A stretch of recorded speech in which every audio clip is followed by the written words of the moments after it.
अस्सलाम वालेकुम students, welcome to maths class and very warm welcome to campus और बी के बेटा। आज की इस वीडियो से बेटा हम स्टार्ट करेंगे एक्सरसाइज 5.1 यानी कि हम चैप्टर 5 को स्टार्ट करने जा रहे हैं विच इज़ अबाउट फैक्टराइजेशन। ठीक है, तो पहले हम अंडरस्टैंड करेंगे कि बेटा फैक्टराइजेशन होती क्या है, उसके बाद बेटा हम प्रॉपरली 5.1 एंड चैप्टर 5 को स्टार्ट करेंगे। तो जी बेटा, सबसे पहले हम बात करेंगे कि फैक्टराइजेशन होती क्या है। ठीक है, सपोज हम करें कि हमारे पास एक पोलिनोमियल है। इन जनरल हम बात करते हैं कि हमारे पास एक पी ऑफ एक्स पोलिनोमियल। ठीक है, अगर बेटा आप इस पी ऑफ एक्स को, ठीक है, हमारे पास एक पी ऑफ एक्स जनरल वे में हमारे पास क्या है, कोई भी एक पोलिनोमियल है, उसकी कुछ भी डिग्री है। ठीक है, अगर बेटा आप उसको दो के प्रोडक्ट में लिख दें तो आप इट मीन्स आपने उसको क्या किया है, आपने उसको फैक्टराइज कर दिया, उसके फैक्टर्स बना दिए। सपोज हम बात करते हैं कि हमारे पास एक नंबर 8 है। ठीक है, आपने करना यह कि आपने इस 8 को दो नंबर्स के प्रोडक्ट में लिखना है। सपोज हम यहाँ पे लिखते हैं, यहाँ पे इसको करते हैं, आप 1 8 भी कर सकते हैं। ठीक है, इसके अलावा आप इसको 2 4 भी कर सकते हैं। ठीक है,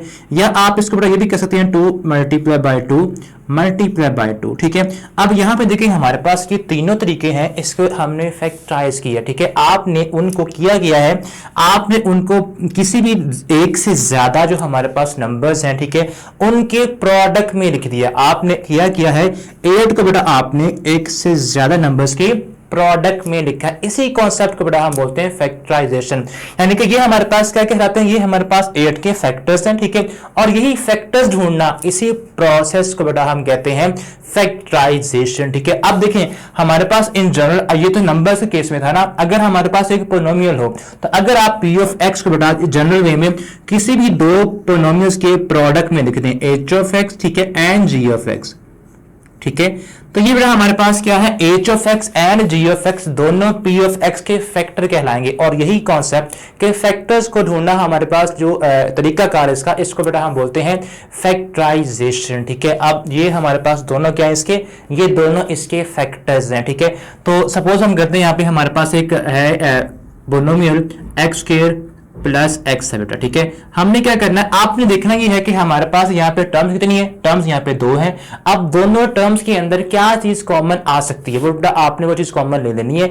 अब यहाँ पे देखें, यहाँ भी एक्स है और यहाँ भी एक्स है, तो बेटा यहाँ पे एक्स स्क्वायर है और यहाँ पे single X raise to power 1 है, तो आप एक एक्स दोनों टर्म्स में से कॉमन निकाल सकते हैं। तो हमने करना ये है कि यहाँ से हम सिंपल एक एक्स कॉमन निकाल लेंगे। ठीक है, अब जो फर्स्ट टर्म है वहां पे एक्स का स्क्वायर है, यानी कि एक्स वहां पे 2 टाइम मल्टीप्लाई हो रहा था, एक हमने कॉमन निकाल लिया तो एक बच गया, तो बेटा आपने यहां पे लिखना है एक्स। अब प्लस उसके बाद है प्लस, देखें अब उसके बाद जो सेकंड टर्म है वहां पे सिंपल एक एक्स की था, वही जब कॉमन निकाल लेंगे तो वहां पे सिंपल 1 बच जाएगा। ठीक है, जब आप उसी टर्म को कॉमन निकाल लेंगे तो वहां पे जो अंदर बचेगा वहां पे 1 बचेगा। ठीक है, तो ये बेटा हमारे पास देखें, हमारे पास ये एक पी ऑफ एक्स था, हमने किया क्या है, हमने दो के प्रोडक्ट में लिख दिया है, एक एक्स हमारे पास बना है और एक बना है एक्स प्लस 1। बेटा इसी प्रोसेस को हम बोलते हैं फैक्टराइजेशन। ठीक है, अब बेटा इसका जो प्रॉपर हम एक्सरसाइज है 5.1 उसको स्टार्ट करते हैं। तो जी बेटा, अब जो हमारे पास 5.1 का क्वेश्चन नंबर 1 है, उसका फर्स्ट पार्ट अगर हम देखें वो हमारे पास क्या है कि आपने बेटा फैक्टराइज करना है 2abc minus 4ab x plus 2abd। बेटा आपने इसको फैक्टराइज करना, यानी कि आपने करना ये है कि इन तमाम जो आपके पास की तीनों टर्म्स है बेटा, आपने इनमें से देखना ये है कि क्या चीज कॉमन आती है, वो आपने कॉमन लेनी है। तो अब यहाँ पे देखिए हमारे पास जो है एक तो 2 कॉमन आ रहा है, उसकी वजह ये है कि यहाँ पे 2 है और यहाँ पे 2 2 4 होता है, यानी कि 2 का मल्टीपल ही है, और यहाँ भी 2 है, तो आप एक तो 2 कॉमन ले लेंगे।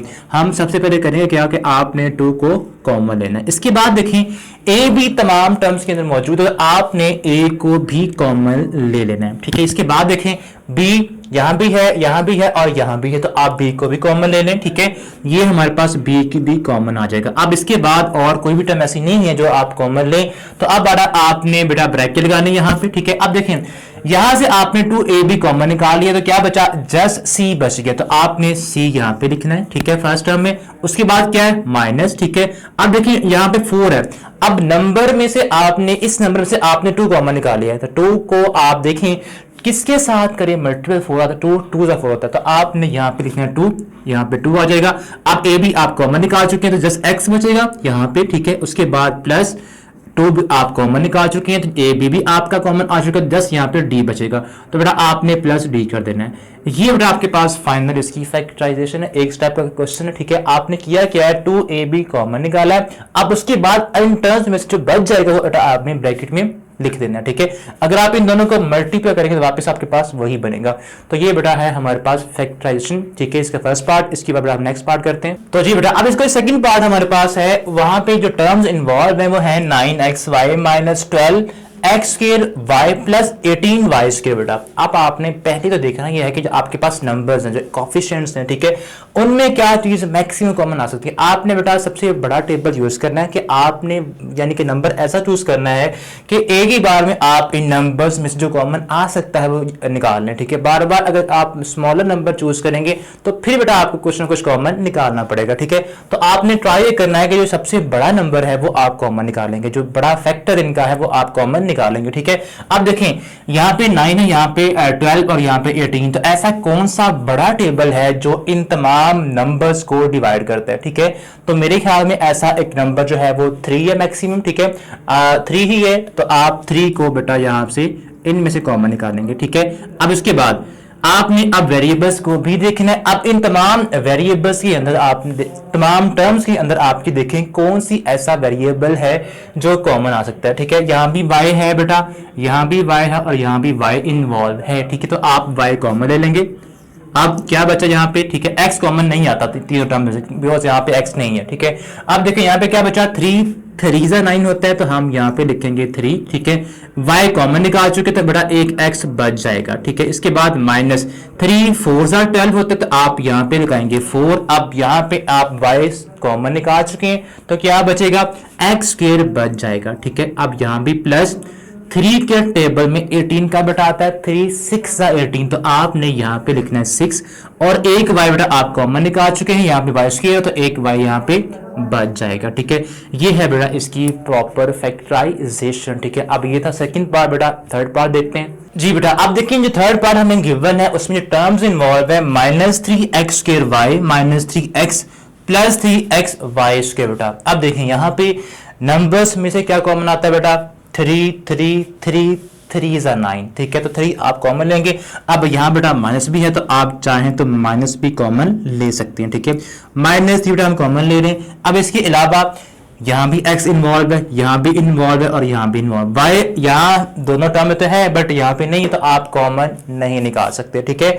अब देखें x आप कॉमन निकालने जा रहे हैं तो x बेटा आप यहाँ पे लिखेंगे। अब देखें यहाँ पे था इस टर्म में -3x² y, यानी कि साइन था इसका माइनस जो कि हमने कॉमन निकाल लिया है, तो अब अंदर ब्रैकेट के इस टर्म का साइन प्लस का हो जाएगा, यानी कि साइन आपने चेंज करना है। कब चेंज करना है, जब भी बेटा आप माइनस को कॉमन लेंगे तो आपने अंदर हर टर्म का साइन चेंज कर देना है। तो अब यहाँ पे हमारे पास आएगा x, एक कॉमन आपने निकाल लिया तो एक x बच जाएगा, ठीक है, और y आएगा कॉमन बच जाएगा, ठीक है। यहां से आप देखें 3x आपने कॉमन ले लिया, माइनस आपका है तो साइन चेंज करेंगे, 3x था वही आपने कॉमन लिया तो यहाँ पे बचेगा 1, ठीक है। यहाँ पे आपका साइन प्लस का है, साइन से चेंज करेंगे, माइनस आएगा, 3 3 9, तो यहाँ पे आएगा 3, एक x बेटा आप कॉमन निकाल चुके हैं, ठीक है। y स्क्वायर यहाँ पे है तो यहाँ पे सिंपल y स्क्वायर बचेगा, ठीक है। ये है बेटा इसका थर्ड पार्ट, ठीक है। इस तरह बेटा आपने इन क्वेश्चंस को फैक्टराइज करना है। होप सो आपके जो रिमेनिंग पार्ट्स है बेटा आप खुद कर लेंगे, ठीक है। ये था आपका क्वेश्चन 1, आपको समझ आ गया होगा बेटा। अब नेक्स्ट वीडियो में हम सॉल्व करेंगे क्वेश्चन नंबर 2। तब तक के लिए अल्लाह हाफिज।